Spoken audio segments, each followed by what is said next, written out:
I'm A.L. Amir, and in this episode we deal with free service to the employer by a quantity survey.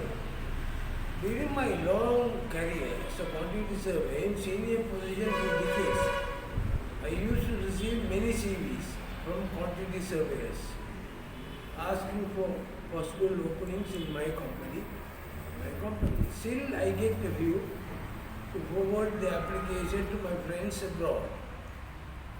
I am yet to get a CV. Let me repeat. I am yet to get a CV where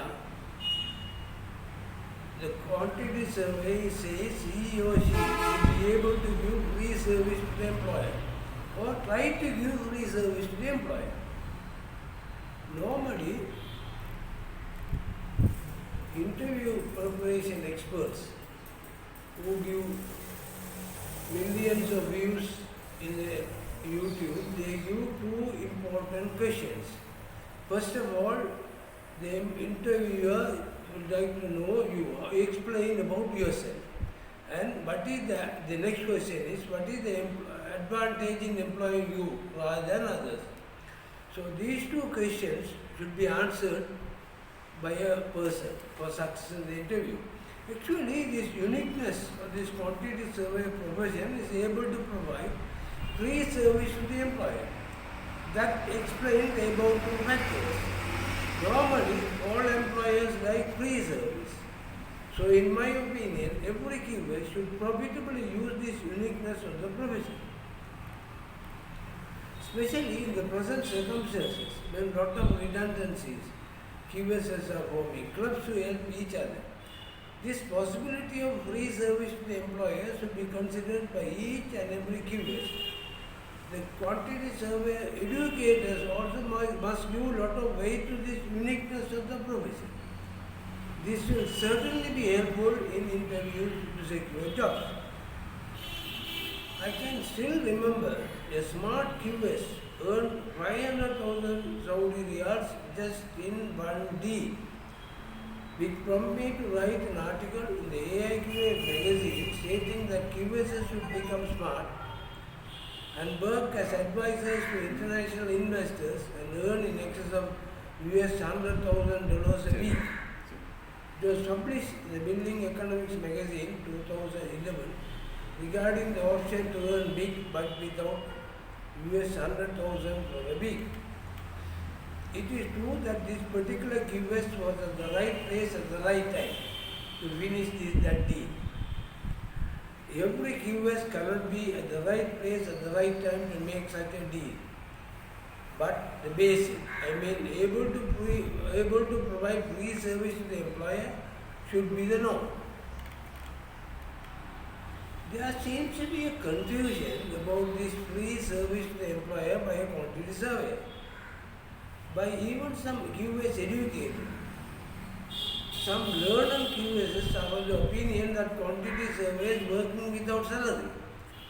That is totally wrong. I was able to provide free service to my employers during my 40-year career in all construction environments. Does that mean I worked without salary for 40 years? Certainly no. Now we shall consider a few cases. Case number 1, working for a contractor. Let us assume the QS working with a contractor. It is always better to start with the contractor, then the consultant, and followed by the client environment. In comparison, it is comparatively easier to give free service to the employer in the contractor environment. Now, construction industry is famous for all the bad reasons. 10 to 30% of the project cost is lost owing to fraud, according to Transparency International. And these frauds happening across the board, everywhere, whether developed or otherwise. So a good QS can proudly say to the employer, as long as I work here, no white collar thefts in the company. I will do a material reconciliation, what is purchased and what is used at site, to see whether the waste factor is within the tolerable limit. Thus, the employer gain is very much more than the QS salary. You can also say, I will be able to monitor labor idling from office by measuring work done, comparing with the company norms. Normally, all the contract entitlements are never claimed in a project. Take it from me, I was in the construction field for 40 years. This is owing to so many factors, such as lack of time, difficulties in substantiation of the entitlement, lack of proper notices at the proper time, spirit of the contract, which says that all, contractor, consultant, employer, everybody do everything possible to keep the damage to the minimum possible. That means the damage in this case is additional cost and time extension. These should be minimum. So all these factors contribute to the case where all the entitlements, contract entitlements are never claimed in any project. Now a good QS, see to it that all the contract entitlements are claimed, and that also maximum possible. An employer gain is very much more than his or her salary. I can still remember one incident in Saudi Arabia, way back in 1994. I was able to claim an extra 200,000 in just one variation, whereas my monthly salary was only 5,000 per month. I will deal with this particular case in the next episode, possibly next Monday. The list is endless. Now, the case number 2, working for a client. Now, a QS working for a client is supposed to check the contractor's entitlements already certified by the engineers or consultants. There are many cases. During my career in a leading government organization, doing lot of construction, I was able to salvage a lot. Just in one project, I was able to salvage more than 1 million dirhams. I want to deal with a few cases in my later episodes. Now, case number 3, working for consultants. Normally, the QSs are hired to others in much higher than their salaries. I can remember one incident where I made a claim for about 1 million dirhams. I was at the right place at the right time. Everybody do not get such an opportunity. I give below a brief detail of the case to satisfy the curiosity of the QSs. Curiosity is a must for all good QSs. I was working for a consultant as head of QS unit.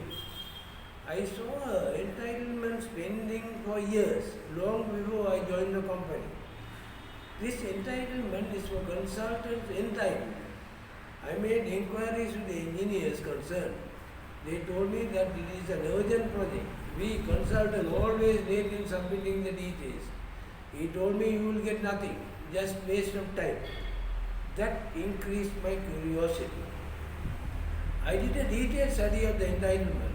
To my surprise, it was an ideal case. But true, it was late submission. I had a discussion with the owner. He told me we were late, of course. No approval for any stage. There is a penalty. It is all right with us. Let them charge maximum penalty, which is 10% of 10%. If they want, we will give it in writing. So I proceeded with the entitlement. Normally, in the absence of approval of stages, such as preliminary design, draft final design, etc., the consultant is entitled to claim for resources used. This is a difficult exercise, as rates of the resources will be approved first. Then the amount of resources. For example, in certain case, we will say the engineer worked 100 hours on this particular project, whereas the client QS will say he is only not 100 hours, just 10 hours, that is enough for this. So there are difficulties in that. So I use a different method. I established a global auditing standard for consultants' entitlement in such a situation and recorded as proposed Global Consultant Standard 12.3 in my book and handbook for technical auditors of the construction industry, now which is given below. Consultant payment for non-construction project. 1A.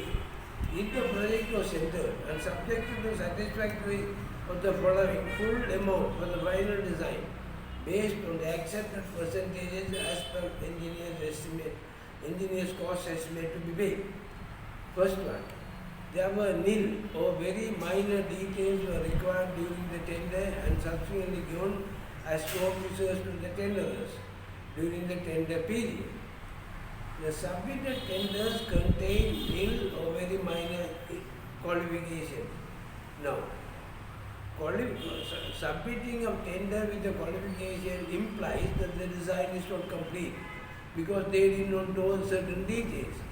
So if the submission is without any claims or without any how shall I say qualifications or say very minor insignificant qualifications, then the design is complete and hence the consultant has to be paid the exact amount for the final design. At least 3 competitive tenders received in relation to the consultant's cost estimate for the project. If those 3 are there, if those 3 are present, then the consultant should be paid the amount of the final design based on the approved percentages based on the consultant's estimate. The second case, if the project was tendered, there were too many clarifications were requested by the tenderers during the tender period. Then the maximum is up to the preliminary design stage.